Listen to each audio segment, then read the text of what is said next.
എല്ലാവർക്കും നമസ്കാരം. ഇത് ശനിയാഴ്ചത്തെ വ്ളോഗാണ് കേട്ടോ. This is Saturday morning. ഇത് ഫോർത്ത് സാറ്റർഡേ ആയതുകൊണ്ട് ബാങ്കിന് അവധിയല്ലേ, അപ്പോൾ അതുകൊണ്ട് ജിസിന് പോകണ്ട. പക്ഷേ കുട്ടികൾക്ക് സ്കൂളിൽ പോകണം കേട്ടോ. അപ്പോൾ അതുകൊണ്ട് പതിവ് പോലെ തന്നെ ഞാൻ രാവിലെ എഴുന്നേറ്റ് ബെഡിൽ നിന്ന് എഴുന്നേൽക്കുന്ന പാടെ നെറ്റിയിലൊന്ന് കുരിശ് വരച്ചിട്ട് ഇങ്ങ് എണീറ്റ് വന്നു കഴിഞ്ഞാൽ ഉടനെ തന്നെ നേരെ അടുക്കളയിലേക്ക് വന്ന ഒരു ഗ്ലാസ് ഇളം ചൂടുവെള്ളത്തിലാണ് എൻ്റെ ഡേ എല്ലാ ദിവസവും സ്റ്റാർട്ട് ചെയ്യുന്നത് കേട്ടോ. അതിനുശേഷം ഒന്ന് ഫ്രഷപ്പ് ആയിട്ട് സമയവും സൗകര്യം പോലെ കുറച്ച് എക്സസൈസ് ചെയ്തിട്ട്, അതായത് ഒരു സമയമൊക്കെ ഉള്ളപ്പോഴാണെങ്കിൽ ഒരു അരമണിക്കൂറൊക്കെ എക്സസൈസ് ചെയ്യും. ഇനിയിപ്പം സമയം കുറവാണെങ്കിൽ 5-10 മിനിറ്റൊക്കെ ആയിട്ട് അത് ചുരുങ്ങും. അപ്പോൾ ഇന്ന് ഞാൻ എഴുന്നേൽക്കാൻ ഒരു ഇത്തിരി ലേറ്റായിപ്പോയി. അതുകൊണ്ട് എനിക്കിന്ന് 10 മിനിറ്റ് എക്സസൈസ് ചെയ്യാൻ പറ്റിയുള്ളൂ കേട്ടോ. അങ്ങനെ എക്സസൈസൊക്കെ കഴിഞ്ഞിട്ട് ഞാൻ പിന്നെ നേരെ അടുക്കളയിലേക്ക് വന്നു. ഞാൻ ഈ മുടി കെട്ടിയിരിക്കുന്നത് കണ്ടില്ലായിരുന്നോ? പിന്നെ അടിയിൽ ഒരു ബാൻഡ് വിട്ടിട്ട് പലരും എന്നോട് ചോദിച്ചിട്ടുണ്ട്, ഭയങ്കര ബോറാണ് കേട്ടോ, കുറച്ച് വൃത്തിയായിട്ടൊക്കെ ഒന്ന് മുടി കെട്ടിക്കൂടെയെന്ന്. പക്ഷേ എനിക്കുണ്ടല്ലോ, ഒന്ന് ഒതുക്കി കെട്ടി കഴിഞ്ഞിട്ടുണ്ടെങ്കിൽ ഒന്നുകിൽ ഫുള്ളും കൂടി എടുത്തിട്ട് ഒരു ബാൻഡങ്ങ് ഇട്ട് വെക്കും, അല്ലെങ്കിൽ ഒന്ന് ഇച്ചിരി മുടിയുള്ളെങ്കിലും ഒന്ന് പിന്നിയിട്ട് അടിയിലൊരു ബാൻഡങ്ങ് ഇട്ട് വെക്കും. അങ്ങനെ ഒന്ന് ഒതുങ്ങിയിരുന്നാലേ എനിക്ക് ഈ നമ്മുടെ വീട്ടിലെ പണികളൊക്കെ എടുക്കാൻ നേരത്തെ ഒരു തൃപ്തി ഉണ്ടാവുള്ളൂ. അങ്ങനെ ഞാൻ അടുക്കളയിൽ കയറിയിട്ട് ഈ സ്പൂണും കൊണ്ട് തോണ്ടി എടുക്കണം. എന്നാന്ന് വെച്ച് കഴിഞ്ഞിട്ടുണ്ടെങ്കിൽ നമ്മുടെ പാലിൻ്റെ പാടയാണ് കേട്ടോ. ഞാൻ എന്താ ചെയ്യണമെന്ന് വെച്ച് കഴിഞ്ഞിട്ടുണ്ടെങ്കിൽ, ഇപ്പം ഇന്ന് മേടിക്കുന്ന പാലാണെങ്കിൽ ഇന്ന് വൈകിട്ട് ഇന്ന് ഉച്ച കഴിയുമ്പം തിളപ്പിച്ചിട്ട് തണുത്ത് കഴിയുമ്പോൾ അതങ്ങ് ഫ്രിഡ്ജിലേക്ക് വെക്കാം. പിന്നെ അതായത് ഒരു രാത്രിക്ക് കിടക്കുന്നതിന് മുമ്പ് എന്തായാലും തണുക്കും. അപ്പോൾ തണുത്ത് കഴിയുമ്പോൾ ഫ്രിഡ്ജിലേക്ക് വെച്ചിട്ട് പിറ്റേ ദിവസം രാവിലെ എഴുന്നേറ്റ് കഴിയുമ്പോഴുള്ള ആ പാട അങ്ങ് മേലെ നല്ല പോലെ കെട്ടിയിട്ടുണ്ടാവും. അപ്പോൾ ആ പാട എടുത്ത് മാറ്റാൻ നല്ല എളുപ്പമായിരിക്കും. എന്നിട്ട് അത് വെച്ചിട്ട് നെയ്യും ബട്ടറും ഒക്കെ ഉണ്ടാക്കാറുണ്ട്. ഇങ്ങനെ ഫ്രിഡ്ജിൽ വെച്ചിട്ട് തണുത്ത് കഴിയുമ്പോഴായിരിക്കും നമുക്ക് കൂടുതൽ പാട കിട്ടുന്നത്. അങ്ങനെ പാട എടുത്ത് മാറ്റിയതിന് ശേഷം ഞാൻ എനിക്കും ജിസിനും ഉള്ള ചായക്കുള്ള പാലെടുത്ത് മാറ്റാണ്. അതിനുശേഷം കുട്ടികൾക്ക് ആയിട്ട് പാലാണ് തിളപ്പിച്ച് കൊടുക്കുന്നത് രാവിലെ. അപ്പം അവർക്ക് വേണ്ടിയിട്ടുള്ള പാലും എടുക്കുന്നുണ്ട്. അവർ എണീറ്റ് വരണതിന് മുമ്പേ തന്നെ ഞാൻ പാല് തിളപ്പിച്ചങ്ങ് വെക്കും. അപ്പോൾ അവർ എഴുന്നേറ്റ് വരുമ്പോഴേക്കും അവർക്ക് പാകത്തിന് ചൂടൊക്കെ ആറിയിട്ട് ഇരുന്നോളുമല്ലോ.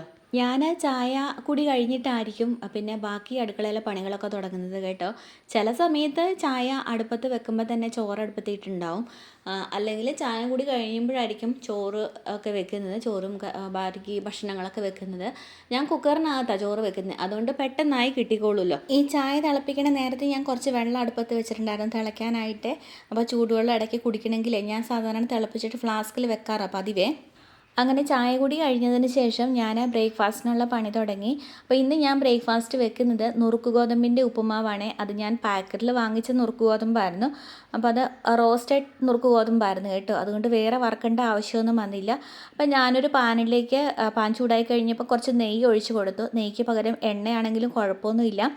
അപ്പോൾ അത് ചൂടായി കഴിഞ്ഞപ്പം 1 ടീസ്പൂൺ കടുക് കൂടിയിട്ട് പൊട്ടിച്ച്, കടുക് പൊട്ടിക്കഴിഞ്ഞ് കഴിഞ്ഞപ്പം ഒരു ചെറിയ കഷ്ണം ഇഞ്ചി ചെറുതായിട്ട് അരിഞ്ഞത്, ഒരു പച്ചമുളക് ചെറുതായിട്ട് അരിഞ്ഞത്, 2 തണ്ട് കറിവേപ്പില ഇത്രയും ഇട്ടിട്ട് ഒന്ന് ഇളക്കി കൊടുത്തതിന് ശേഷം ഒരു സവോളയുടെ ഒരു ചെറിയ കഷ്ണം അരിഞ്ഞതും കൂടെ ഇട്ട് ഒന്ന് ഇളക്കി കൊടുത്തു. എന്നിട്ട് അതിലേക്ക് ഒരു ക്യാരറ്റും 5-6 ബീൻസും ചെറിയ കഷ്ണങ്ങളായിട്ട് അരിഞ്ഞത് ഇട്ട് കൊടുത്തിട്ട് ഒന്ന് ഇളക്കുകയാണ്. നമുക്ക് വേണമെങ്കിൽ കൂടുതൽ പച്ചക്കറികളൊക്കെ ചേർത്ത് കൊടുക്കാം. എൻ്റെ അടുത്ത് അധികം പച്ചക്കറികളൊന്നും ഇല്ലായിരുന്നു, അതുകൊണ്ട് ഞാൻ ഇത്രയും ചേർത്ത് കൊടുത്തുള്ളൂ കേട്ടോ. അതിൻ്റെ ഇതിലേക്ക് ഒരു 1/2 ടീസ്പൂൺ ഉപ്പ് കൂടി ചേർത്തിട്ട് ഒന്നുകൂടെ ഒന്ന് മിക്സ് ചെയ്ത് കൊടുത്തേ. ഇത് ഞാനങ്ങനെ വഴറ്റി വേകാനായിട്ടൊന്നും വെക്കുന്നില്ല. നുറുക്ക് ഗോതമ്പായതുകൊണ്ട് ഒത്തിരി നേരം എടുക്കുമല്ലോ വേകാനായിട്ട്, സാധാരണ റവ ഉപ്പുമാവിനേക്കാളും.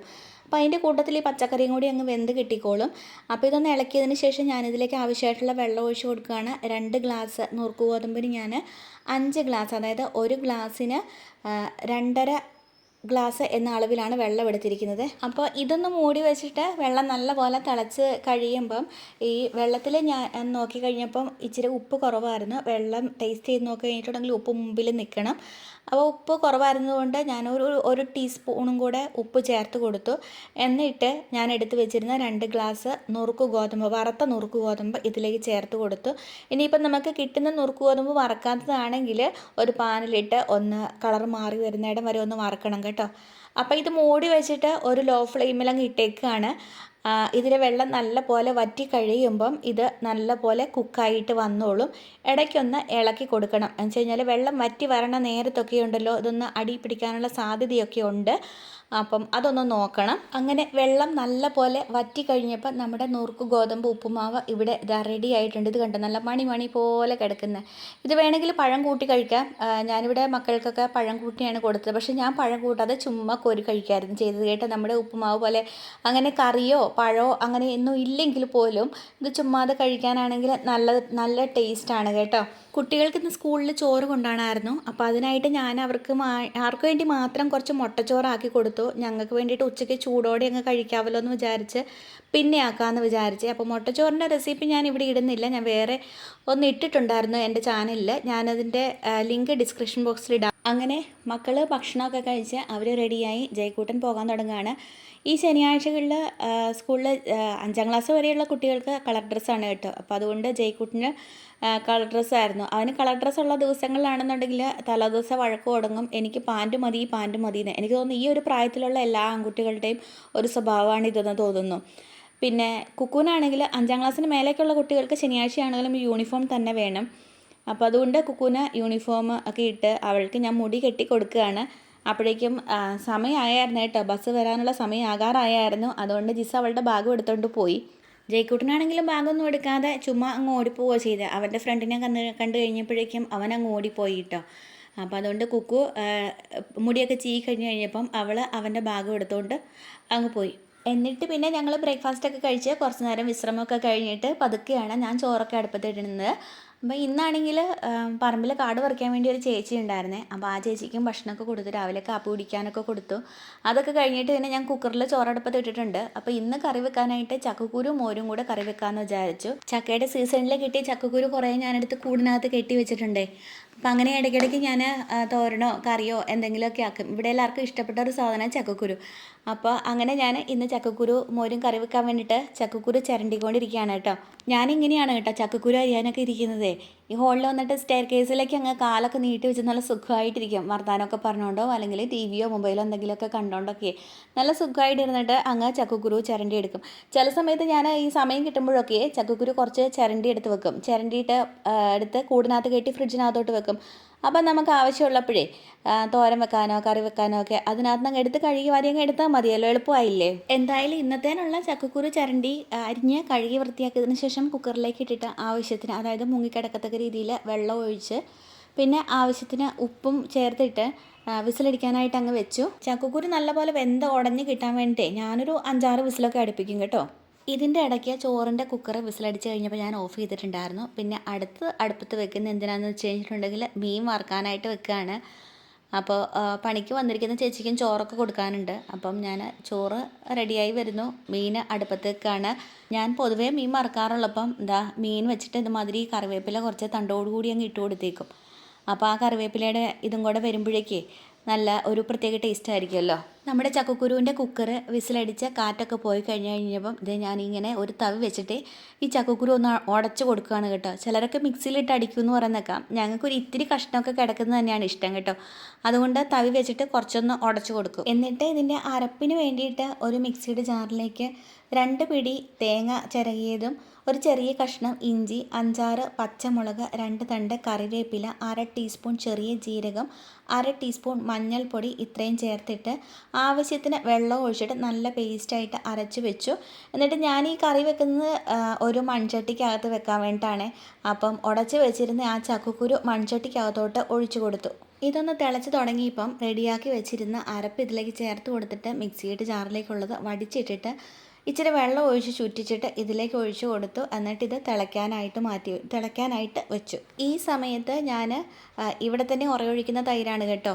അപ്പം അത് നേരത്തെ അരപ്പ് റെഡിയാക്കിയിരുന്ന മിക്സിയുടെ ജാറിലേക്ക് ഒഴിച്ചു കൊടുത്തിട്ട് അതും ഒന്ന് ഉടച്ചെടുത്തു കേട്ടോ. അപ്പം ഇത് തിളച്ച് തുടങ്ങിയിട്ടുണ്ട്.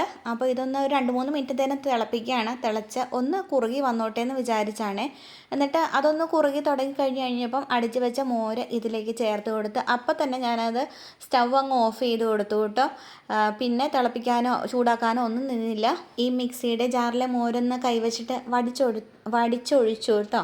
പിന്നെ എന്നിട്ട് ഇതൊന്ന് ഇളക്കി കൊടുക്കുകയാണ്. ഇതിൻ്റെ ഇടയ്ക്ക് ഉപ്പ് ഇച്ചിരി കുറവായിരുന്നു. ഞാൻ കുറച്ച് ഉപ്പും കൂടി ഇട്ട് കൊടുത്തിട്ട് ഇളക്കിയിട്ടോ. എന്നിട്ട് ഞാൻ വേറൊരു പാനിൽ എണ്ണ ഒഴിച്ച് കടുക് പൊട്ടിക്കുന്നുണ്ട്. കടുക് പൊട്ടി കഴിഞ്ഞപ്പോൾ ഇച്ചിരി സവോള ഇട്ട് കൊടുത്ത് സവോളയുടെ കളർ മാറി തുടങ്ങിയപ്പം ഇച്ചിരി കറിവേപ്പിലയും കൂടി ഇട്ട് അത് മൂത്ത് കഴിഞ്ഞപ്പോൾ സ്റ്റവ് ഒന്ന് ഓഫ് ചെയ്തിട്ട് ഒരു 2 മിനിറ്റിന് ശേഷം ഈ കറിക്കകത്തോട്ട് ഒഴിച്ച് കൊടുത്തു കേട്ടോ. അങ്ങനെ നമ്മുടെ ചക്കക്കുരു മോര് കറി ഇവിടെ റെഡിയായി. ഇതിൻ്റെ ഇടയ്ക്ക് നമ്മുടെ മീൻ വറുത്തത് റെഡി ആയിട്ടുണ്ടായിരുന്നു. അത് ഞാൻ സ്റ്റവിൽ നിന്ന് മാറ്റി വെച്ചായിരുന്നു. പിന്നെ ചോറ് വാർക്കാനായിട്ടുണ്ടായിരുന്നു, അതും വാർത്ത് വെച്ചു കേട്ടോ. പിന്നെ ഞാൻ ഇതിൻ്റെ ഇടയ്ക്ക് പയർ തോരനും കൂടെ വെച്ചിട്ടുണ്ടായിരുന്നു കേട്ടോ. പാനിൽ എണ്ണ ഒഴിച്ച് കടുക് പൊട്ടിച്ച് സവോള ഇട്ട് വഴറ്റി പിന്നെ ഇതിലേക്ക് പയർ, വെളുത്തുള്ളി, പച്ചമുളക് ഇത്രയും അരിഞ്ഞതും പിന്നെ 2 തണ്ട് കറിവേപ്പിലയും കൂടെ ഇട്ട് കൊടുത്തു. അടി പിടിക്കാതിരിക്കാൻ വേണ്ടി ഒരിത്തിരി വെള്ളവും ചേർത്ത് പിന്നെ ആവശ്യത്തിന് ഉപ്പും മഞ്ഞൾപ്പൊടിയും ചേർത്ത് ആവശ്യത്തിന് തേങ്ങയും കൂടെ ഇട്ട് കൊടുത്തിട്ട് ഒന്ന് മിക്സ് ചെയ്തിട്ട് ഇതൊന്ന് ലോ ഫ്ലെയിമിലിട്ട് മൂടി വെച്ചു. വെള്ളമൊക്കെ വറ്റി നല്ലപോലെ വെന്ത് കഴിഞ്ഞപ്പം വാങ്ങിയെടുത്ത് കേട്ടോ.